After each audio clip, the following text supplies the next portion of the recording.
What a roller coaster of a match. What a match. What a surprise package by PSG.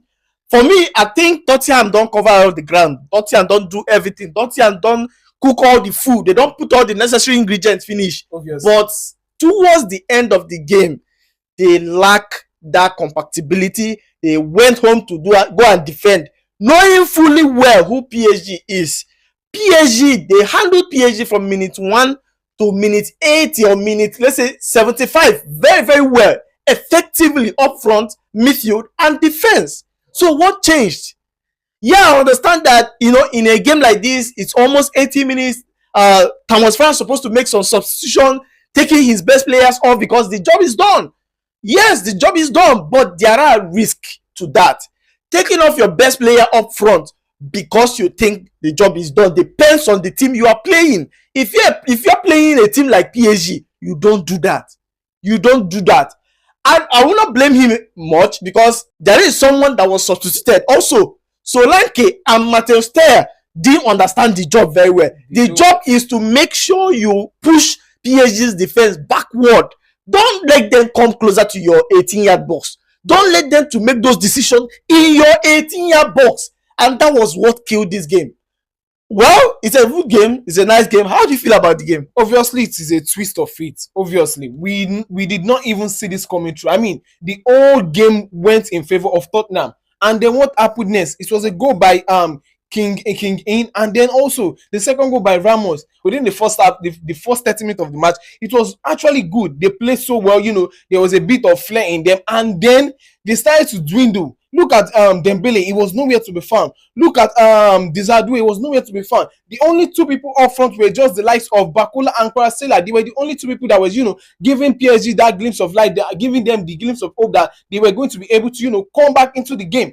And then all of a sudden, it was just a whole turnaround. We never saw this coming. Nobody actually saw this coming, that probably PSG might overturn the whole game and then go into the penalty shootout and then win also. No one saw that coming. But then I feel like, I was actually a bit disappointed with the way PSG played within the whole first half of the match. Then dragging it on to the second half of the match till the 75th minute whereby they actually scored that goal. Look at Dembele. He was nowhere to be found. He was MIA. Look at Dizadue. Throughout the whole match, he was also lost. And then Vitinha also, he was nowhere to be found.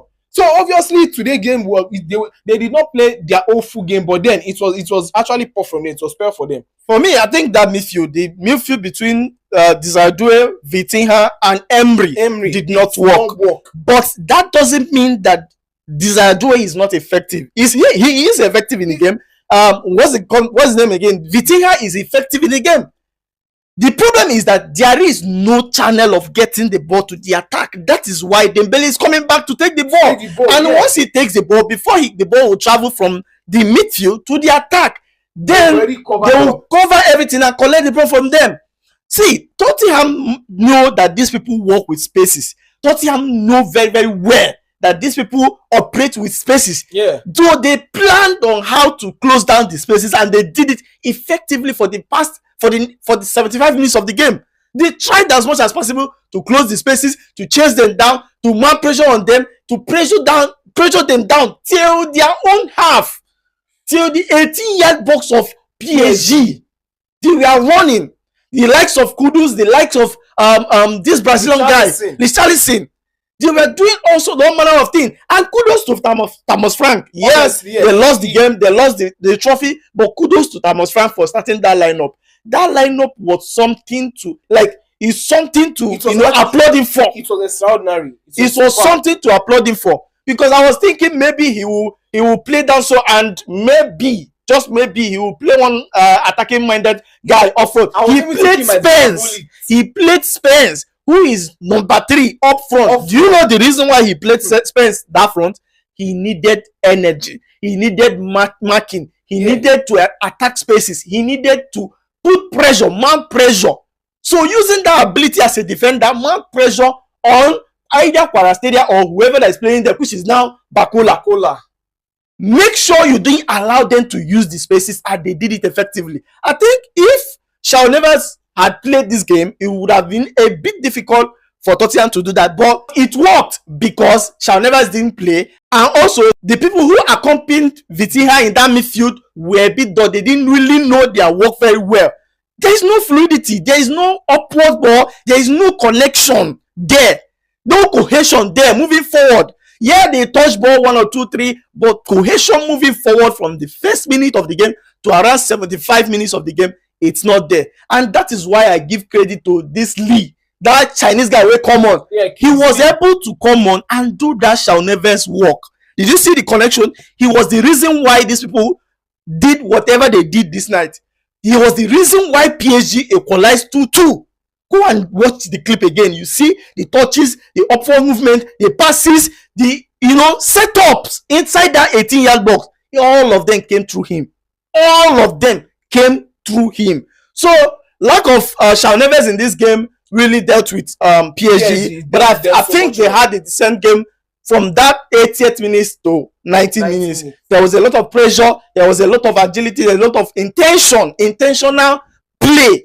From first minute to 90th minute to 70th minutes, there wasn't much of intentional play. But from 75th to 80, 85, 90th minute, there was a bit of intentional play by Lee. Lee coordinated everything together with Vitinha. So I feel like it's incredible. What can you say about Tottenham team? Well, obviously Tottenham team, they actually tried their best. You could actually see the compatibility between each and every one of them, and also Danso and Van der Beek with Romero. These 4 people, they were actually, very, very coordinated within that back line. And Pero also, I mean, it was actually a good game, but the coordination within that back line was actually solid. I was feeling like probably Tottenham might not even be enthusiastic in this kind of game, but then they came up with their own A game, playing this match as though as if it was their last. The work of Matthias Tel and Schürrle was to actually, make PSG not come into their own half.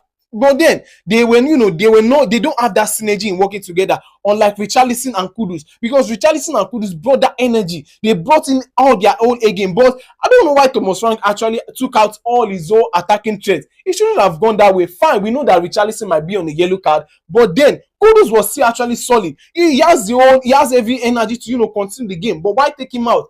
Was he scared of injury? Was he scared that he might not have the energy to continue to go? No, but then leave him. This game is actually a do or die affair. Even if they come out victorious, it is their win. It is their win. But then they have to drag the whole game, play so well, but then have to go into penalty, and it's all it's all over. But then I feel so bad for them. But then it was actually a good game. It was a good game. And for Tottenham, I think Tottenham tried their best in doing the assignment. They did the assignment marvelously well. But the problem they had was the substitution, and the substitution killed the game. It did not work well at all. The substitution, take them to disadvantage level. Yeah. Because if Kudus is there, if Richarlison is there, and they are still running that helter and skelter, chasing that ball the same way they are chasing it, I don't think these people will be able to push them to their 18-yard box and be able to create chances and score.